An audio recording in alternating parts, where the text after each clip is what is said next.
첫 번째 소식은 민주당 전당대회 돈봉투 의혹의 핵심 당사자 중 한 명인 강내구 씨가 결국 구속영장이 발부됐습니다.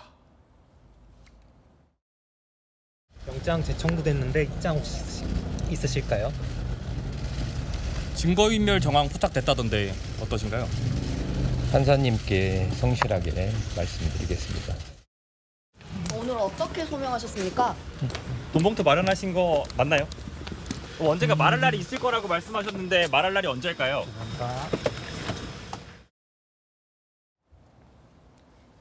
한 차례 영장이 기각됐지만 검찰이 영장을 재청구했고 결국 법원은 구속영장을 발부했습니다.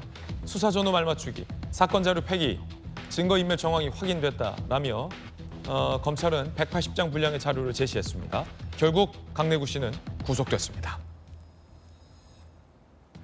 김광삼 변호사님, 당시 제가 물었어요.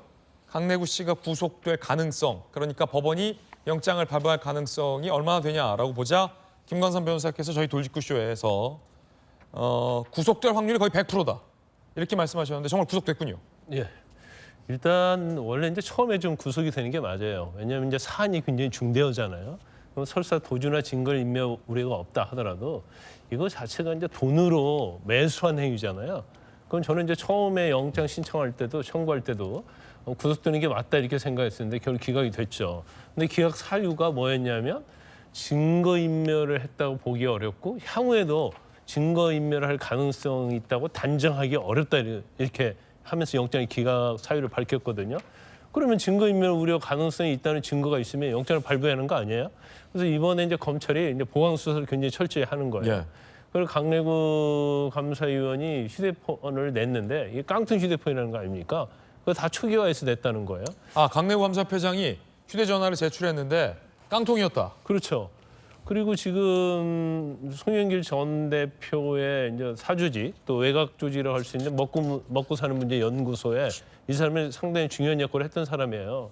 그런데 그 사람들과 같이 또 이 얘기를 하고 PC를 교체하고 이제 이런 행위를 했다는 거예요. 그래서 여러 가지를 보면 이제 조직적으로 이 사건의 증거를 인멸하고 사건을 은폐하기 위해서 뭐 폐기를 하는 등 말맞추는 등 이런 시도를 했다는 것을 검찰이 확보를 한 거죠. 그 분량이 거의 뭐 180장 정도 된다고 하니까 검찰이 엄청나게 보강 수사를 했다고 보고요.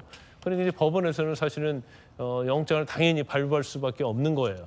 그래서 아마 강내구 감사위원이 구속이 되면서 가장 당황하고 힘들어하는 사람은 송영길 전 대표라고 봐요. 예. 송영길 전 대표가 지난번에 검찰에 혼자 알아서 출석을 해서 그런 얘기했잖아요.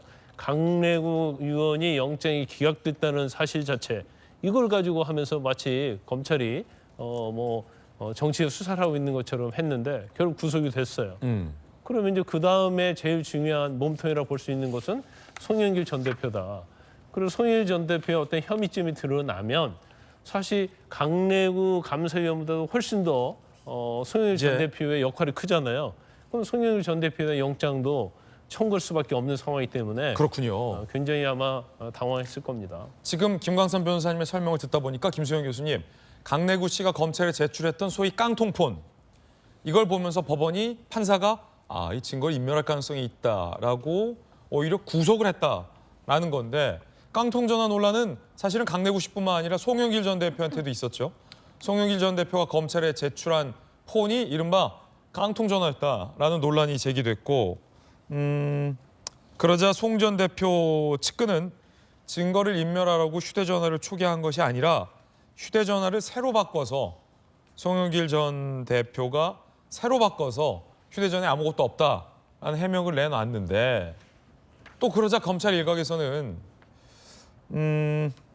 수사 대상에 오르고 곧바로 휴대전화를 샀다라는 게 신빙성이 떨어진다라는 비판도 있어요. 어떻게 보십니까? 이른바 공통점이기도 하고 깡통 휴대폰 논란인데요.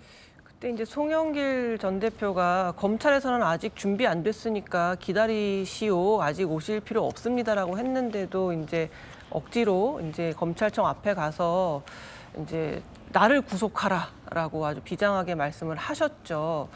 그러면서 이제 기자가 물었거든요. 왜 압수수색이 들어갔을 때 현장에 없다가 그 다음 날 이렇게 핸드폰을 제출했냐라고 물어보니까 자기가 그날 뭐 바빴고 해서 나는 지금 검찰에 이렇게 핸드폰을 자발적으로 제출했다는 걸 굉장히 힘주어 얘기했어요. 그만큼 자기는 자신이 있고 결백하고 검찰에게 전혀 뭔가 꿀릴 게 없다. 전혀 뭔가 그런 냄새나는 그런 행동을 한 게 없다라는 결백을 보여주기 위해서 나는 핸드폰을 냈다라고 얘기했거든요. 근데 나중에 보니까 그 핸드폰이 초기화된 깡통폰이었던 거잖아요. 그러니까 사람들이 좀 이것도 약간 블랙 코미디 같은 거죠. 그렇게 자신만만하게 나는 어떤 것도 잘못이 없다라면서 당당하게 제출했는데 알고 보니 자료가 될 만한 게 아무것도 없는 거예요. 그러니 송영길 전 대표가 나를 구속하라, 주변을 괴롭히지 말고 나를 구속하라고 했는데 진짜 구속되게 생겼어요. 이 폰을 제출함으로써 증거인멸의 시도를 하려는 게 너무 분명해 보이잖아요. 그리고 만약에 자기가 핸드폰을 바꿨다. 바꾼 핸드폰이니까 당당하게 냈겠죠, 그러면? 다 바꾼 핸드폰을 검찰에서 뭐가 궁금하겠습니까? 그 폰에는 아무 자료도 없는데. 그리고 핸드폰을 바꾸면 보통 전에 쓰던 핸드폰에 있는 자료를 그대로 새 폰에 옮겨 심어요. 왜냐하면 자기가 활동하고 업무하던 게 있기 때문에 아예 깡통폰을 들고 다닐 수는 없어요. 그래서 뭐 주소록이라던가 자기가 거기 갖고 있었던 여러 가지 정보를 그대로 옮겨 놓는다고요. 근데 아무런 그런 정보가 없는 새 폰을 내가 새 폰을 사서 그냥 새 폰을 냈어 할 것 같으면 이거는 정말 장난으로 밖에는 어제 해석할 수 없는 부분이어서 오히려 이런 깡통폰 제출이 정말로 송 전 대표를 구속하게 만들겠구나 싶은 그런 예측을 하게 됩니다. 예. 어쨌든 강내구 씨는 구속이 됐습니다. 깡통 전화가 크게 작용을 했다는 분석도 있습니다. 녹취록에 강내구 씨가 많이 등장하죠. 들어보시죠. 월요일 날 오면 밥값이 없다. 현찰로 좀 마련해줘라.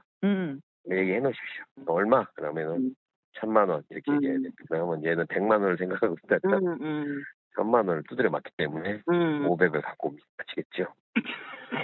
진짜 완전 엑기스 전수해주네요. 그 녀석이 나한테 전화 와서 그러는데 받긴 받았는데 그 X가 쫓아와서 엄청 불편했어 막 그러대 나한테. 그것도 아닌 걸 가지고 불편해. 엄청 조심해 윤관석은. 조심해도 뭐 너무 조심해. 구속이 됐습니다. 돈봉투 의혹과 관련된 검찰의 향후 수사 좀 더 지켜보겠습니다.